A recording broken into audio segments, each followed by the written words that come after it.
mamaya, pag abutan to ng dump truck, pabibit-bit ko to.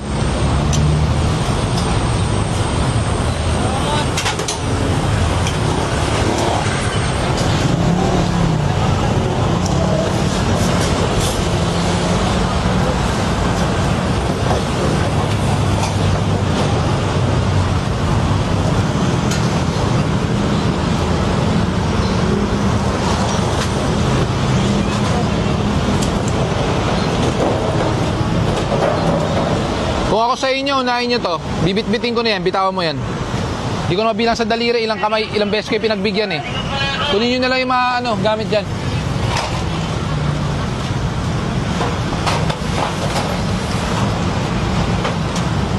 Huwag mong gagalawin yung huwag mong gagalawin yan.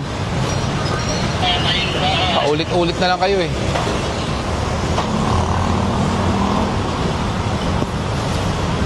Kunin nyo yung mga pinggan, lahat. Kunin yung mga pinggan.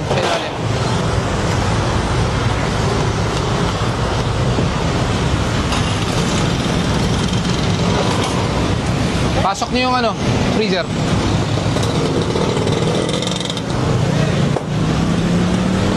Baba na natin to.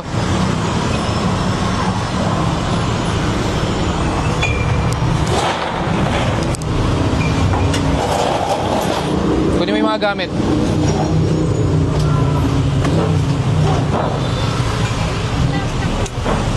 Yung dump truck, sapka mo yung tao. Yung tao patulong dito, may papabuhat ako. Unahin nyo yung freezer nyo kung may laman yan.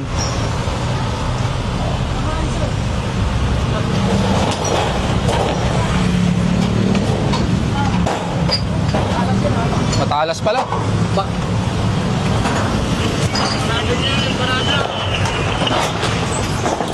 Pakuha na natin. Pakuha na saan? Pakipatawag nga yung mga tao, pabuhat nga itong lamesang to. Sige. Kaya ko nanonood eh. Up!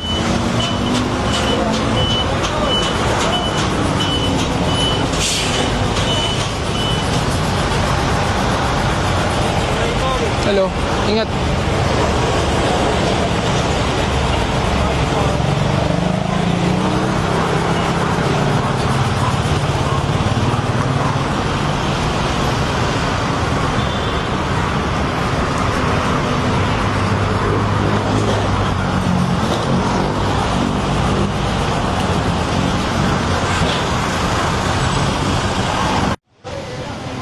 Sino po may-ari nito, yung kainan? Hindi ba pwedeng itabi ng konti? Pwede po ba natin iusog po ng konti? Kasi po, dapat ito, klaro po ito eh. Ayan o, makikita nyo po yan. Dapat po yan klaro po ito buo. So dapat tanggalin natin to sa kayo maupuan. Sige po, urong nyo pa po. Dapat hindi po kayo lalagpas dyan sa pader na yan.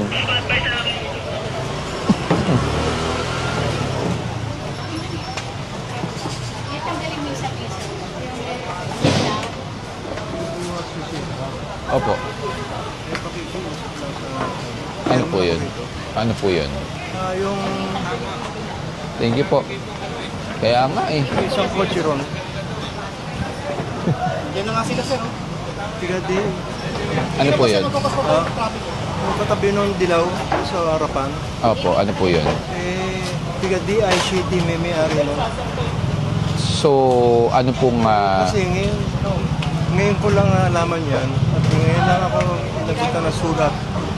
Ganun naman po, ganun po talaga. Ganun po talaga, Chairman. Pero may isang araw, nandito ang MMDA, ang MTRCB. MTRC. Yung sa movies? MTPP. MTPP. Oo, MTPP. At gumawa na kami ng resolusyon. Akala ko, okay na yun. How many years have you been the barangay chairman? 15 years. 15 years? Opo. Ngayon lang po kayo gumawa ng resolution? Opo. Kasi yung MTPP to, legal park talaga sa left side. Hindi, pero meron pay parking ticket which is yun po ang legal dapat. Yeah. Kaso yung mga ibang sasakyan nyo po dito, wala naman pong pay parking ticket. Yeah, Pangalawa, wala. most of the vehicles here are stalled like tulad po niyan. Hindi na umaandar. Sariling sasakyan nyo po ng barangay, tinambak nyo na po sa kanto. So, I don't think na a resolution is needed anymore since there's an ordinance as regard to the pay parking. Kaya nga lang, nakikiusap ako sa inyo na kahit na bukas, pahilan ninyo. Pero yung ano lang, yung bang, kasi yung isa ron, sira, yung kulay dilaw, sira, at hindi naman alam namin na gano'n na mangyayari. Pero sir, ano po with all due respect for being a barangay chairman for the past 15 years, Yeah. are you aware of the barko? Barko? Opo. Hindi po kayo aware doon? Barangay Road Clearing Operation. It was enacted back in 2020, actually even in 2019. The former Secretary of Interior Local Government, inaatasan po ang bawat barangay na dapat linisin po ang kapaligiran. Tulad po niyan, yung mga karinderya po na kinakain ng sidewalk. Pero sa amin, puro inaayos namin yung mga sidewalk. Pero ano po, wala pa rin po kayong sidewalk dahil punong-puno po ng obstruction. Yung iba po nga po, tulad niyan, yung karinderya, napayagan nyo daw po hanggang dito. Yung tent po nyo, tinan nyo po, nasa kalsada na. Tapos, indicated also under Barco Memorandum na dapat street parking should be I understand. regulated. So, tama naman po ginawa ng MTPB since meron silang regulation as regards to pay parking. Pero hindi ko lang po alam bakit hindi po nabibigyan ng pay parking ticket karamihan ng sasakyan po dito. Kaya nga, ang pagkaalam namin, ang left side parking, free. Left side. Left side parking is free. Left side. Pero ano po may ticket po yung mga ibang sasakyan dun on the left side. Ngayon lang nangyari yun. I doubt po. Left side. Kasi hindi kami nag-coordinate sa MTPB para iwas nga po any compromises So talagang merong pay parking po talaga Kahapon lang dito. nandito yun. Opo. Saka May nagsumbong tiga Malacanang. hindi ko po masasagot kung sino po nagsumbong pero it's part of your responsibility naman po. That's true. Na kung wala kayong regulated street parking at wala kayong pinasang ordinansa, technically there's no street parking allowed. Actually, Chairman, I lived here way back about 10 or 12 years ago. Talagang daming parking dito. Mga jeep. So alam ko po ang sitwasyon po dito at alam ko rin po talaga walang ordinansa ng parking dito. It's just that napagbigyan po siguro 10 years ago kasi ang sitwasyon ng kalsada natin hindi naman ganun kapuno. Pero unfortunately right now, sobrang dami ng sasakyan. We have to adapt to the current situation. Saka ano po, Chairman, tinan niyo po yung ibang constituent nyo. Hinaharang sa gate ng may gate po. Under Republic Act 4136, bawal po yun Opo. Saka yung ibang sasakyan nga po, ginawang ano na, stalled na. Different 688 yan. Kahit difference po, kahit 689. magkaiba po kayo, still one street lang po yan. Ang Republic Act naman po, ano yan, national po yan So, sinusunod naman po yan. Whether may ordinansa o walang ordinansa, under RA 4136, yung mga prohibited, sinusunod po yan.